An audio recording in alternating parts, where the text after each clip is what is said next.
Hi everyone, this is Marina Merrill with Children's Institute. Sorry we had a little bit of a delay there. We had a few technical issues just getting launched, but we're ready to go. So we just want to kick this off before we get into our official agenda, just to cover a few housekeeping items. And also just want to make sure you're in the right place. This is the Early School Success webinar, and we're doing an informational session about the request for proposals for any interested districts and their partners.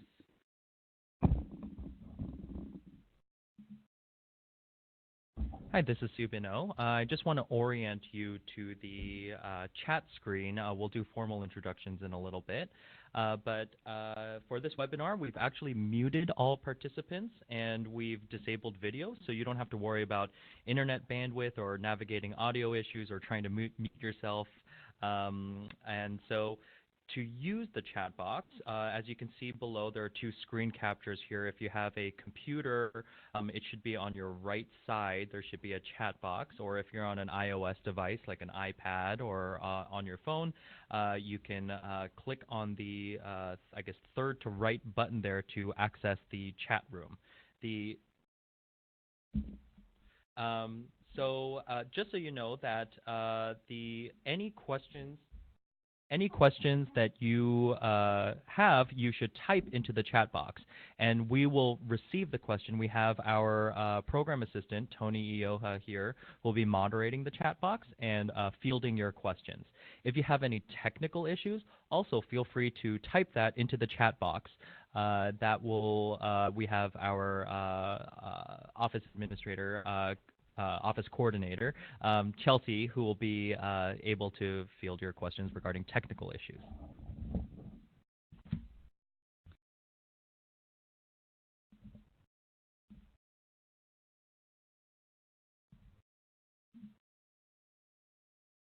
Great. And now we're going to cover our objectives, and we're going to introduce ourselves a little bit formally. So today, your hosts will be myself, Marina Merrill, the Director of Research and Evaluation at Children's Institute, and you have already heard from Subin O, but I will let him officially introduce himself as well. Hi, I'm Subin O. I'm the Senior Early Education Advisor at Children's Institute. And really the goal of this webinar is to provide some further details for you about the Early School Success Initiative, and more specifically to dive deeper into our application process. So the goal is to really understand the vision and the work ahead around early school success, to understand the expectations for submitting an early school success proposal in response to the RFP. The due date, again, is 5 p.m. on February 8th. Also to learn about the first year of early school success implementation. So we will be previewing for you some of the activities that you will be involved with in the process.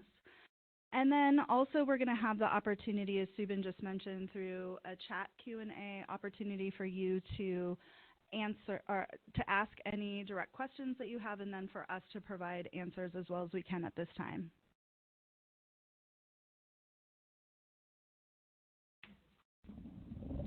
We're understanding that some people can hear us, but some people cannot. If you type into the chat box, I'm also seeing the comment that they're, okay, so we just need to speak closer to the microphone is what I'm apparently understanding. Okay. Some people can hear us very well, and some people can't hear us very well at all.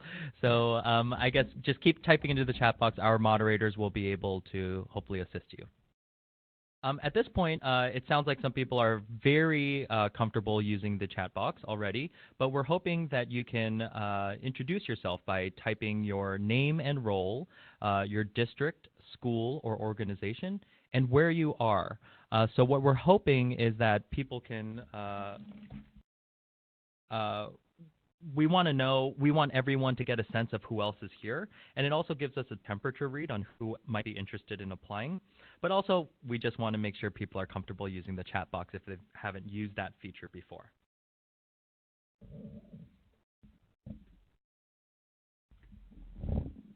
Wonderful. Thank you. It's so exciting to see so many people from all across the state joining us, new people that we haven't met yet, and then people that we've already had the opportunity to connect with in different ways.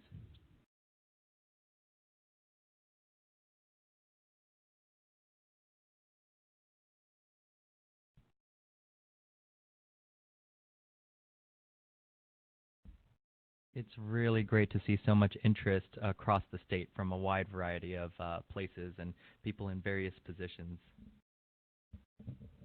All right. Well, thanks again so much for introducing yourselves. It's just great to see all the enthusiasm and interest for this opportunity.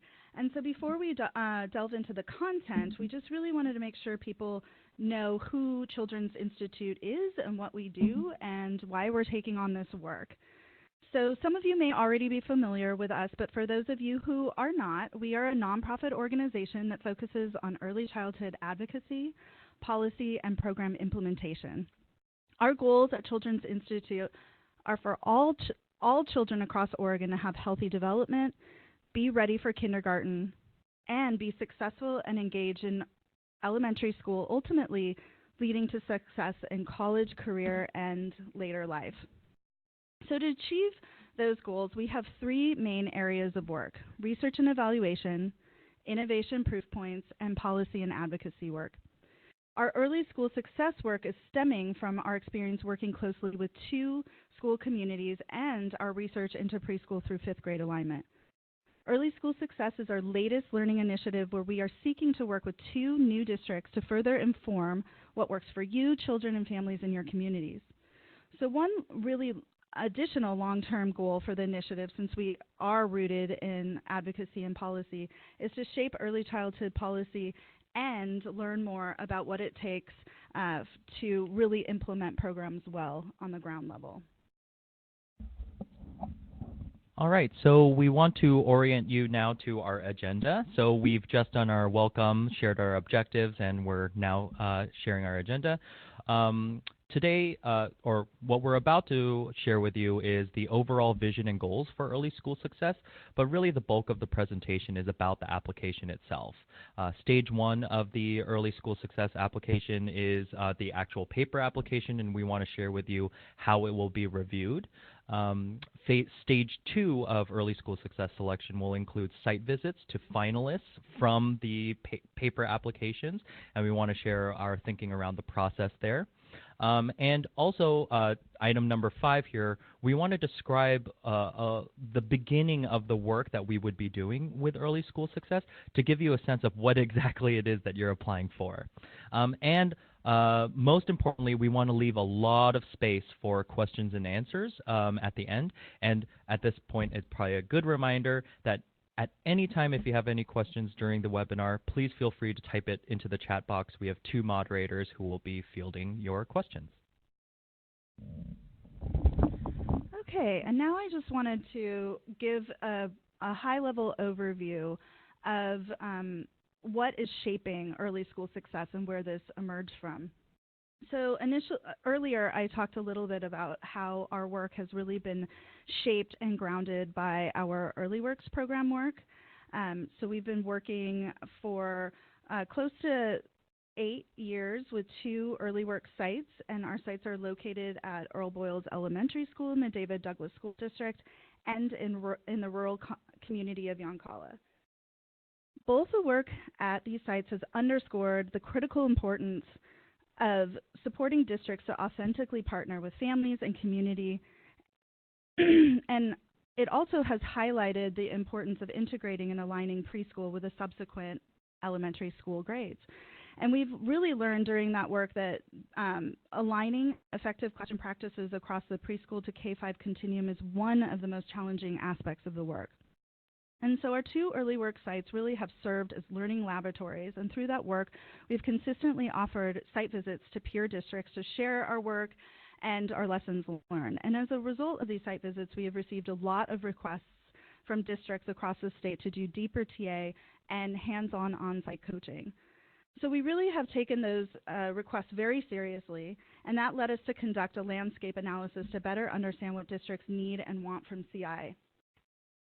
And so that landscape analysis involved talking with over 50 K-12 and early learning educators who said that they didn't want one-off trainings, but they wanted deeper consultation and coaching and job-embedded professional learning. So the findings from the landscape analysis also underscored a disconnect between licensing and standards between preschool and K-12, as well as a disconnect in terms of values and what is considered good practice between preschool and K-12 education. So our hope through the Early School Success Initiative is to bridge that disconnect. In addition to conducting the landscape analysis, we also conducted teacher focus groups in 6 districts to really hear what teachers were experiencing and what kind of professional learning they needed. And we also had the opportunity to visit national pioneering pre-K to 3rd districts and programs such as Boston Public Schools, the Sobrato Early Academic Language Model, or SEAL Sobrato, that's located all across California, and in San Francisco Unified School District to really deeply understand their coordinated coaching model. So we've also had the opportunity through this design process to visit and talk with several more district leaders and educators across the state of Oregon, and we've learned so much already. But what we really want to emphasize and call out is that what we learned was that systems change must drive this alignment. And there can't be a singular focus only on teachers, principals, or parents. We really have to look at the whole system. And we also learned that there's great momentum for this work across Oregon and the United States for similar efforts, including the new federal education law, Every Student Succeeds Act, is also very well aligned and strongly encourages this work. Thank you, Marina, for sharing so much of the context and background that went into the design of this project. What we want to share with you now is the vision for early school success. So our vision for early school success is based on 3 pillars, driving towards improving student engagement and achievement in preschool through 5th grade, setting up students for longer-term success in college, career, and life. And so these 3 pillars are equitable community and family engagement, research-based supports and innovation, and preschool to 5th grade system change. When we're referring to equitable community and family engagement, we see that bringing people together to collaborate and plan is fundamental to equity and also helps us to see the whole system from various perspectives. Regarding research-based supports and innovation, we want to note that research-based instruction could include practices with a long-standing established evidence base or practices that have emerging research about the possible benefit and show a lot of promise for students and districts. We will be utilizing an implementation science approach, and we'll share more about that a little bit later in the presentation, with cycles of improvement, utilizing data from district community needs assessments and support from external evaluators. And in regards to our 3rd pillar, preschool to 5th grade systems change, again, Marina already mentioned, we see that we cannot isolate improvement to only a siloed group of participants or only on a specific component of the project of education. The path to alignment, coherence, and improvement really has to involve all levels of participation across elementary education and administration. So in terms of outcomes, early school success aims to increase student engagement and improve early years alignment within districts, and we're also aiming for improvement across the state. So on the left side of the slide here, you'll see some of the outcomes that we're aiming for within district communities, and on the right side here are some of the outcomes that we're aiming for districts across the state, and also some policy efforts that are kind of baked into our thinking here. So within districts, we're aiming to develop strong partnerships across a broad range of stakeholders. We want to include families in that process. We're aiming to establish systems and an organizational culture that fosters innovative early years instruction. Early school success is aiming to have job-embedded, meaningful, effective professional learning for educators and administrators. And we hope to develop the capacity within districts for facilitation and analyzing data for continuous improvement. Moving on to what we hope to see across the state, we know that it's important to take the learning from what's happening within our district participants and integrate that research into instruction and systems improvement across the state. That these district participants will be model examples of preschool to 5th grade alignment, and thus might include site visits or sharing communication materials. We have a very strong communications program or department here at Children's Institute, and we want to lift up what we're learning.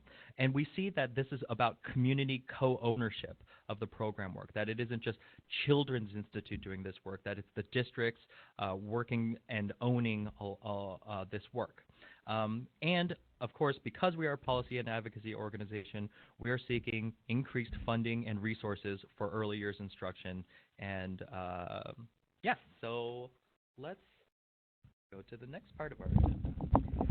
Okay, so now we're going to pivot to take a closer look at the RFP process and requirements, which is the first and most imminent stage of the application process. So again, at this time, any questions that you have, feel free to type them into the chat box. Just want to remind you that that's there. But we're really going to be focusing on this first stage of the application process. So the RFP really came out of our design year and some of the work that we did. We developed a technical work group and a design team where we gathered input on what they thought were the most critical elements of that we should be thinking about and looking at to prioritize districts that we would partner with. So the RFP is really meant to provide us with an initial understanding of what a district and its preschool partners have done so far to align preschool to fifth grade instruction, and even more importantly, how participating in early school success can strengthen this work. So what we really want to underscore here is that we are not looking for a district that already has it all figured out, and we are really looking for partnering with some districts that could really use some support. So there are two main sections of the RFP. In the first section, it really provides a detailed information and background and the foundation of early school success, a little bit about what we talked about already. And then the second section, Section 2, contains all the pieces that districts complete as part of their application. So now I'm just going to highlight a little bit about what Section 2 is asking for. So we're asking for a district profile. And if you have the RFP in front of you, if you're familiar with it already, the district profile can be found on page 13 of the RFP. And what we're asking for is districts to provide and fill out that table with a lot of different information about their district, including disaggregated data about their schools. So this will just give us a sense of the population, the regional characteristics of your district, who you're serving, just so that we can get that kind of deeper dive into your student population and, just even, the breadth and scope of your district, how many schools you have, how many teachers you have, those types of things. And then the proposal narrative on page 13 was designed to help us get a picture of where you are as a district now and how the district might want to start thinking about structuring your localized early school success work. So we're really hoping that in this section you share your thinking about how early school success could benefit your district. And it's, again, I just want to reiterate, it's okay if you don't have it all figured out. We just kind of want to see some early thinking about how you might utilize this opportunity. And then responses to required questions on page 15 is really topical targeted questions for the elementary school and district. This section is really focused on you sharing current approaches and any successful past work that you have taken up. And it's really, this section is intended to help us get a sense of how you're working, how well you've worked in the past with partners, what other initiatives have you been working on in this early learning or alignment from preschool through elementary school work. And then on page 17, you'll find that there's a budget estimate. And that budget estimate provides a really high-level example of what early school success fund dispersal could look like, and ask districts to kind of just give an early proposal to think through how these funds might support your local early school success work. And then finally, we have the letters of support that are on page 17.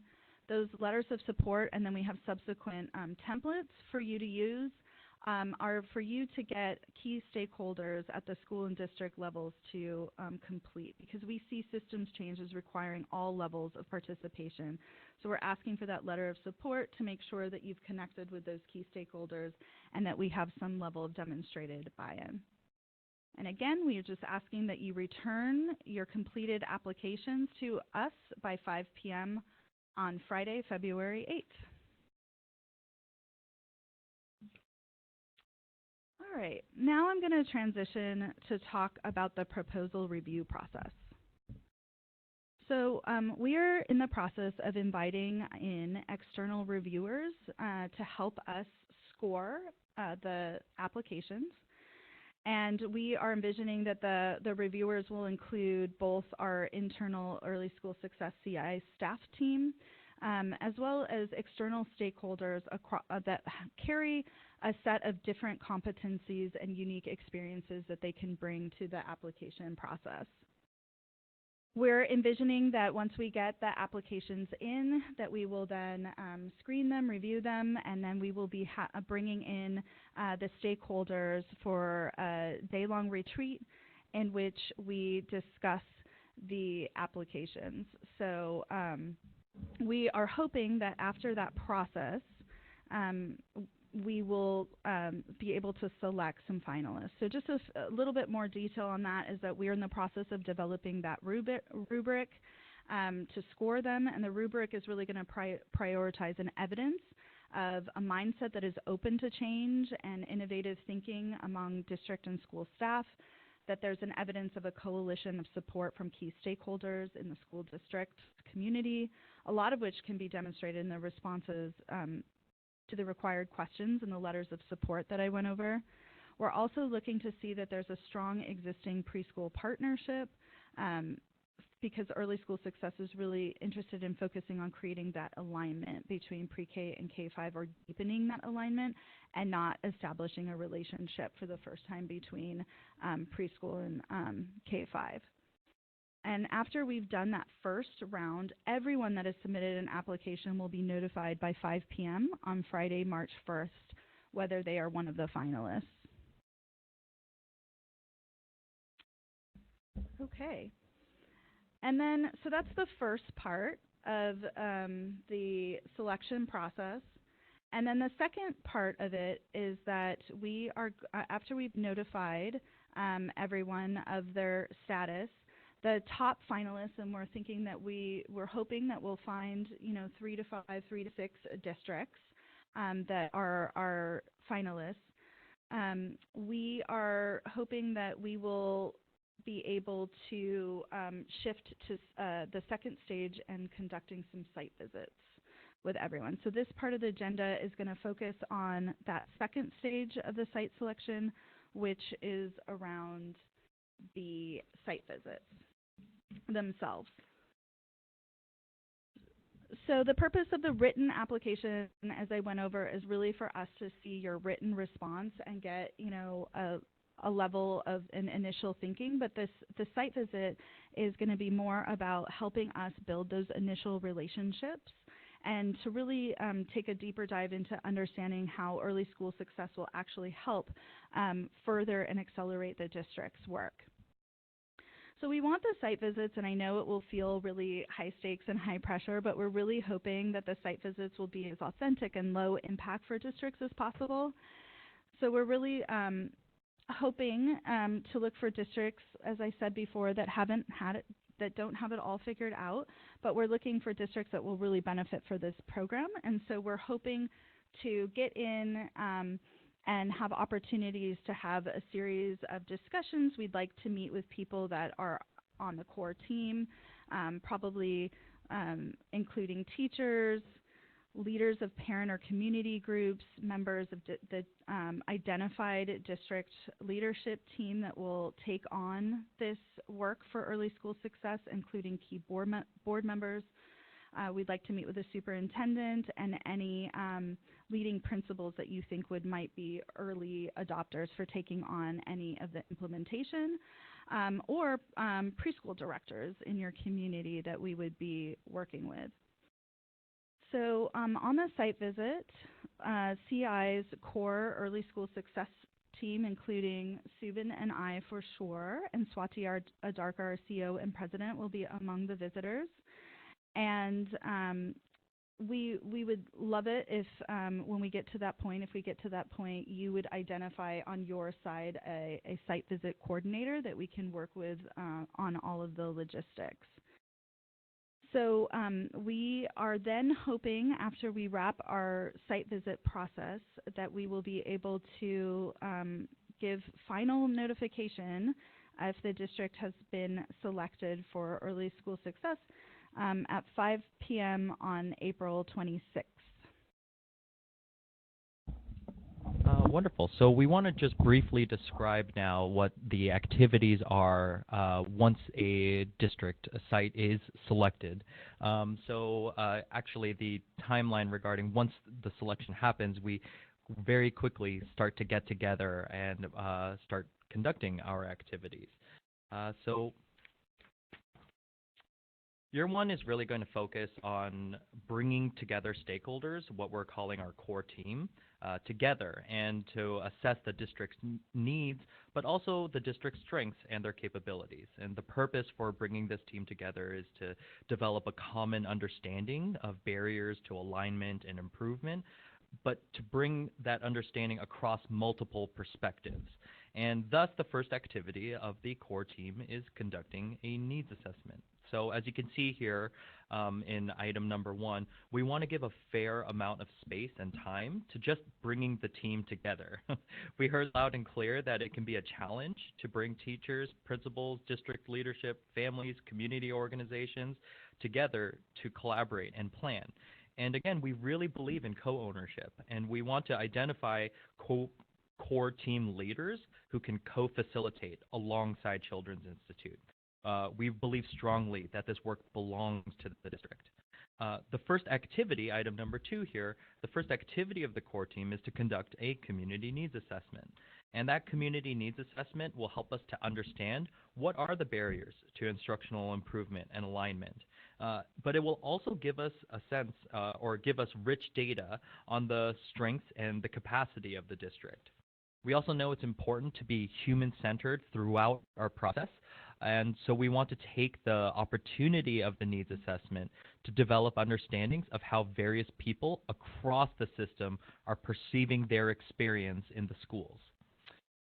The data from our needs assessment will inform the district team to plan small-scale implementation and action plans that are rooted in what we've learned from the needs assessment. And we're taking a page out of the implementation science playbook if you're familiar with that framework. By implementing at a smaller scale, the core team can analyze and troubleshoot issues before trying to scale up an initiative that may have some issues with it. And so thus the implementation of our planning not only improves over time, but also scales across the district with our informed thinking. So we just want to emphasize that throughout this process, CI's role is in providing support, facilitation.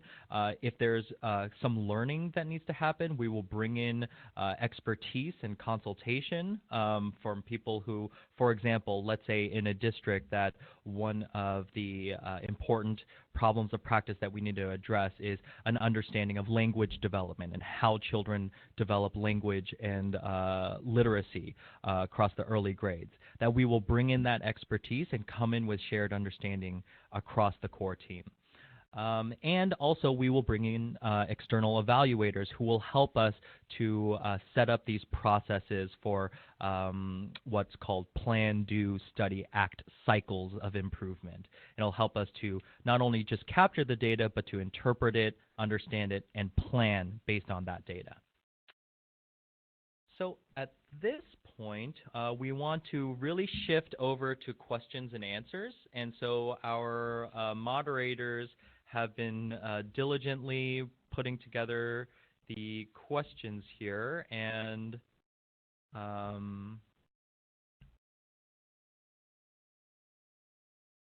let's see. Okay, great. So One of our participants, Beth, thank you very much, Beth, asks, does the size of the district matter? And yes, in some ways, yes, let's definitely, you want to? I mean, from our perspective, we are really interested in doing work with a variety of districts. I mean, ideally, we would be working with one district that might be larger and one district that might be smaller, because we found with our early work site that it really is helpful to have a diversity of different implementation settings. But we haven't set out to say, specifically that, like, yes, you need to be a mid to large size district or anything like that. So we are interested in working with a district of any size. Yes. Yeah, and I think the part to emphasize there is that we are looking for diversity among our districts, that there will be different, not just sizes, but in terms of their characteristics and the populations that they're serving as well. Okay, so we have another question from Mariella. Thank you, Mariella. She's asking us, do we get to see the rubric prior to submitting the application? That is a great question, Mariella, and I'm sure other people have that same question, but we are thinking that we will not release the rubric in advance of the RFP going out. But we certainly, if you wanted to see how you scored after the scoring was, we would be open to having a conversation to talk with you about where the review team landed and what our final assessment process was. And I think some of our thinking there is that we don't want people to tailor their answers to the rubric, but to answer authentically and honestly to the application questions that are put forth. But if any of the questions are unclear, we are definitely open to fielding your questions in the future, and we'll share our contact information here as well. Okay, thank you. So Lauren asks, are we limited to partnering with one preschool program, or can we partner with multiple? I see a thumbs up from Marina. It sounds like we're definitely in agreement that however you are partnering with preschool programs is okay. It's good. We want to hear how it's happening. That we understand that across different districts, it's happening in a variety of ways. So if you happen to be partnering with multiple preschool programs, and it may not just be preschool programs, it might be professional development providers, other family-oriented organizations, community-based organizations, we want to hear about all of it and how that partnership is happening. Yeah, this is Marina. I'll just add that we think it would be great if you were partnering with multiple preschool programs, and that you could look at this opportunity as a way to really coordinate those early learning providers in your community. Okay, so we have another question here. Oh, by the way, if more questions bubble up, please continue to ask questions. Our moderators continue to are looking at the chat box. Okay, we have another question from Lauren. Does the partner need to be a community-based program, or can it be a program that is part of the K-12 district already? Related to the answer to our previous question, we know that districts are doing preschool in a variety of different ways. Some people are at the district level are implementing their own preschool programs, and some people are partnering with local private programs or with Head Start or with OPK, or they have preschool promise classrooms. We understand that it may be happening in a variety of different ways. And so recognizing that, it's not that we're looking for a specific type of partnership. It's that we just want to see how that's happening and to see how tightly linked and how strong of a collaboration is happening there. That characterized? Okay, so our next question is from Cami. Cami asks, do we need to turn in a notice for application prior to the RFP submission?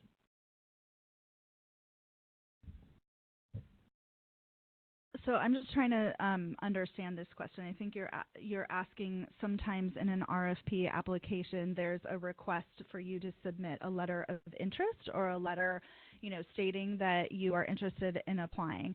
That is certainly not a requirement, but if you want to go ahead and let us know so that we can start getting an early number of how many districts are applying, that would also be very helpful to our planning processes, but it's not a requirement. So thank you. Okay, Mariella asks, our district has K through fourth grades in most elementary schools. Would that be an issue? Absolutely not. We know that even though we're talking about this as a P5 initiative, that some schools are P6 or P8 or P3, and so we know that that districts look different and are operating in different ways. So it's not, again, to kind of answer, I think it's kind of a theme here, is that we're not looking for a specific type of characteristic. It's more that we're looking for overall what is the level of participation, engagement, and yeah, okay. All right, our next question is from Mariella. What does small-scale vertical alignment look like? Okay, that's a wonderful question. So small-scale vertical alignment may be, for example, a lot of people focus on preschool through kindergarten, that transition that happens. And so it may be that your district has already been, for example, we've heard a lot that people are working on social and emotional development. And it may be that that is where a lot of the alignment has been happening. And so what we would see then on a small scale is that it's happening depending on the district. Every district is different. It may be happening in one school or be happening among two teachers even. But we would see that as small-scale implementation, and that would produce, and if we're asking the right types of questions, produce a lot of rich data for us to be able to analyze as a core team. We would also see that if we were to implement based on our, when we implement as a result of our community needs assessment, let's say something, for example, I'm just going to take something off the top of my head. We saw in one district that mathematics and numeracy was not something that was well supported within the district, and that teachers were having to just kind of find resources on their own and create vertical alignment on their own. And so what we would want to do is create a more rigorous and robust structure for that and try and implement that structure. So for example, that might look like a collaborative planning team where they are aligning a particular curricula to standards, and that it was happening from preschool through second grade in the beginning parts of the planning process. And so that's what we would say is a small-scale vertical alignment, and might extend into other grades, other schools within the district over time. But I guess a big component of this is that if we were to design a solution as a core team in year one and try and implement it across the district right at the beginning all at once without any real learning, that we might miss the chance to actually troubleshoot some of the technical issues that might arise from trying to scale too quickly. So Mary asks us, if selected, will this project focus on one school within a district, or can there be several schools in the pilot? And go ahead. Yeah, this is Marina. I can go ahead and answer that. I think just to kind of pivot or feed off of what Subin had just talked about with the small scale vertical alignment, I think that initially clearly it's going to depend on the size of the district, the number of schools interested, whether you have principal building level leadership that's willing to take this on and has a great example might be that you might have some schools that are already taking on preschool and have a preschool in their building. Maybe you don't have across the district several schools that have preschool, but you just have a couple. That might be a natural starting place for you. But then once you learn from those smaller scale pilots, you might say, well, there are some pieces of this work that would be relevant to all of our schools, regardless of whether they have a preschool in their building or not, or something like that. So we're thinking that you would start smaller, but definitely it is up to the district to determine how many school sites they want to start piloting with. And another piece of the project, we'll also be conducting a community needs assessment. And part of that community needs assessment and strengths assessment is really going to be identifying where your school is and where your districts are gathering new data, looking at existing data, and that should help kind of shape and determine, where you're going to go. So you could propose something in the RFP that would be like, we want to, definitely our longer term goal will be to go across the district, but this is how our initial thinking about phasing and sequencing this work would roll out. That's what you could share with us in your application process. And then of course, if you are one of the districts that's selected, we will then be working with you through these cycles of continuous improvement and inquiry to further tighten up what the implementation plan is going to be. And something we should probably underscore and emphasize is that we're really thinking about this as context specific, that every district has a different set of circumstances and also a variety of different needs and strengths. And so what we want to be able to do is be flexible enough with our process to be able to address the needs of different districts, as opposed to coming in with a rigid process or a rigid set of materials that doesn't meet the needs of the district specificities. Okay, so our next question comes from Cami. Cami asks, so would the 2019-2020 school year be a planning year in which preschool is not offered? I believe, so something that Marina mentioned earlier in regards to the application is we definitely will be looking for districts who already have preschool off the ground, that it's already occurring and happening. So, and that what we're hoping to do through the project is to improve alignment and coherence and improve instructional practices within the school.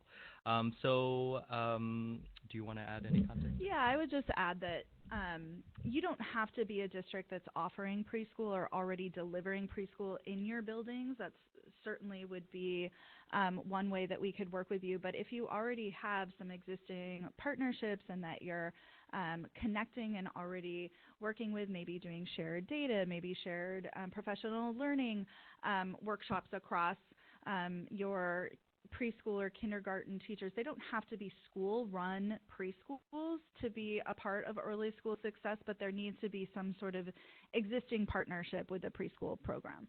And to answer the first part of the question in regards to will the 2019-2020 school year be a planning year, yes, that what we described in terms of the year one activities is a planning year. And again, to meet the needs of the districts, we understand that across different districts that there might be different timelines that are happening. We're going to try and stay as close together as possible across the district sites, but we recognize that implementation is context specific. Okay, Crystal asks, when you ask for preschool data in the application for districts with multiple district-run preschools, do you want data for all of the district's preschools or just the pilot schools?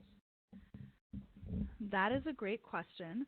I think that the better and more comprehensive picture that you can provide for us about what your preschools look like, that would be the ideal. So if you're running multiple preschools, we would love to hear about, which preschools you have, where are they located, and provide that data. Now, I know that in the RFP there is a table that you have to complete that data information.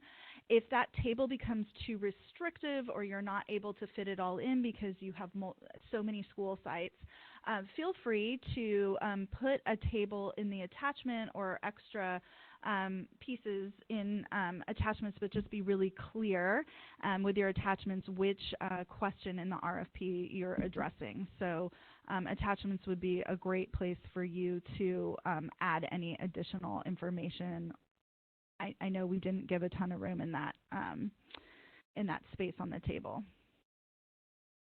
All right. Our moderators adding a question here. So, okay, Bess is asking, will you prioritize districts that largely serve populations of kids who are from traditionally underserved communities, i.e.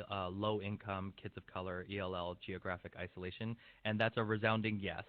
We will be prioritizing districts that are serving populations from traditionally underserved communities. And that the populations can differ. So, for example, if it's, a rural location, there might be some specific kind of characteristics that might be different for example, highly multicultural, very many multiple languages happening within the school district, or immigrant populations, or there could be a variety of ways that characteristic might be observed within a district. But absolutely, that is definitely something we would be looking for. Betty asks, how many districts will you be selecting to receive grant funding?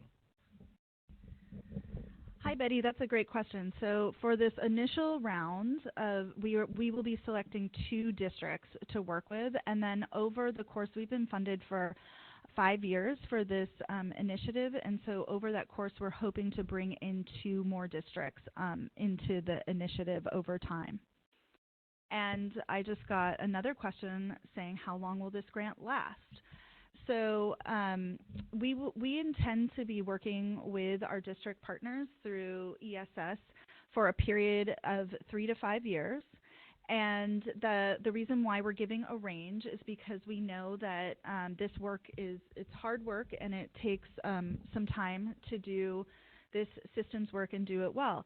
And so, but we may be partnering with some districts that have been doing this work for a while, and that we work with them, and they're ready to just take off on their own after 3 years.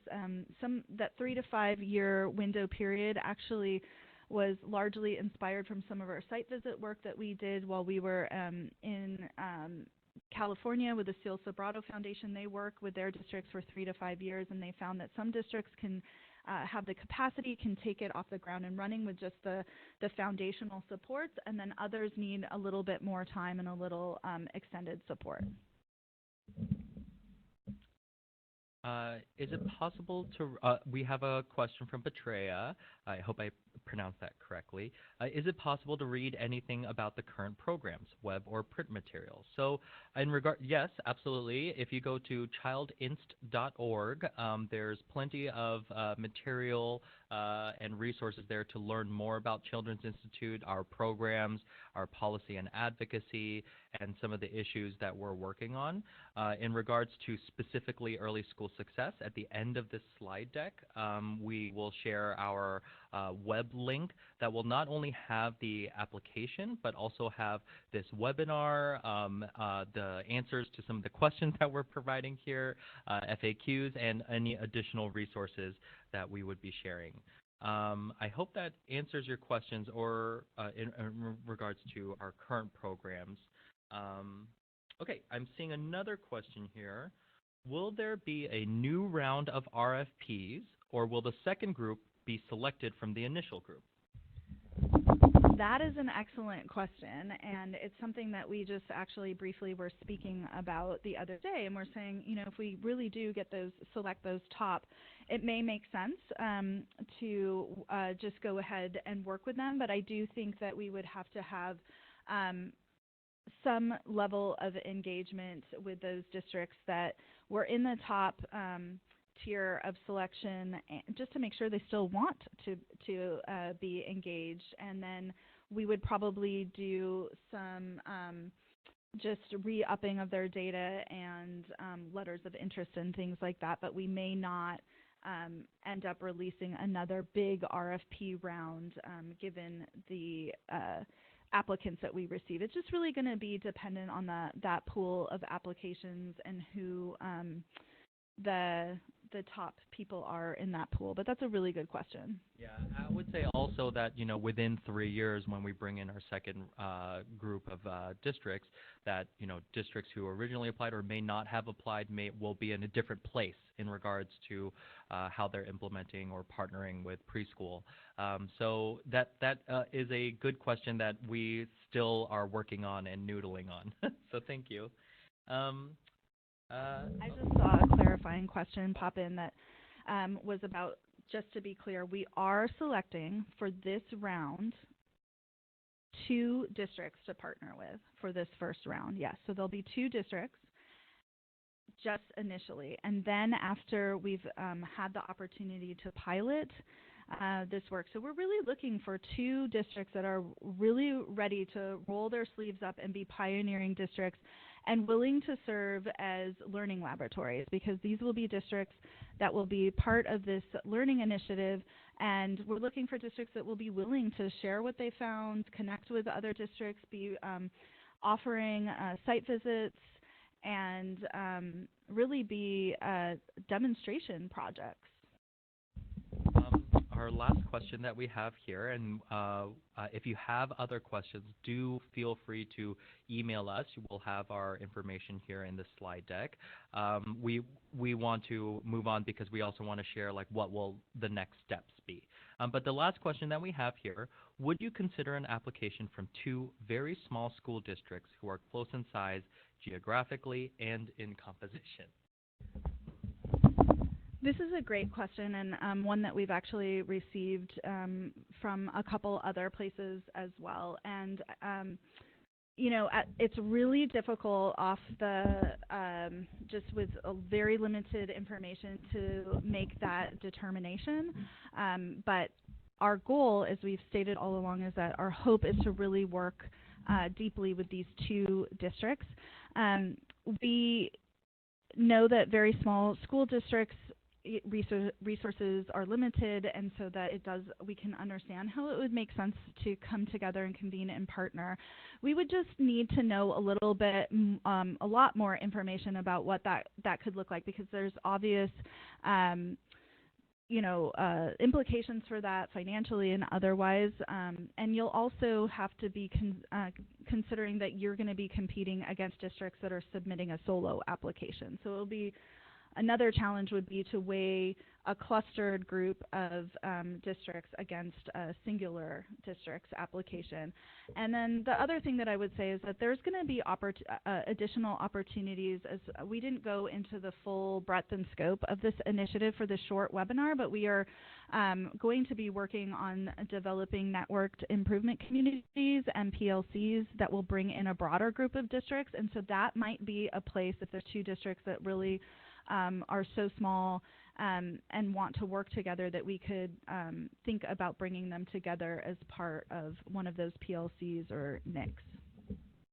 Yes, it's definitely something for us to think about. And if you find yourself that you're in also thinking about that question, we would actually love to hear from you in terms of just getting a sense of what you think that might look like, and that will help inform us in developing our understanding of how to review that application. Okay, so we want to share our, we've already done that. We want to share our closing and our next steps in terms of what to expect from us. All right, well, thanks again for all of your interest and your great questions and participating in our webinar today. It's just so exciting to see so many new partners, potential partners, and interest out there. So I just want to close with letting you know that we will send out all of the webinar materials, the PowerPoint deck, the Q&A document, and the recording to all participants, and it will also be posted online on our website. And that is also where you can find the RFP application. If you do not already have it in hand, it's available on our website. Also, I want to note that if you do need hard copies of any of these materials or the RFP, please email me or Subin, and we will send you a hard copy at no charge. And for any other questions in the future, we are available by email and phone, and we really are looking forward to receiving your RFP responses by 5 p.m. on February 8th. So thanks again. At the bottom there, you can see the link to all of these materials, childinst.org/our-work/early-school-success. All right, and this is our email contact information. We want to thank you for taking the time to participate in our webinar. You had amazing questions. It sounds like we're working with a very diligent group of people. And thank you to our program administrators and our moderators of the chat. And have a great day. Take care. Bye-bye.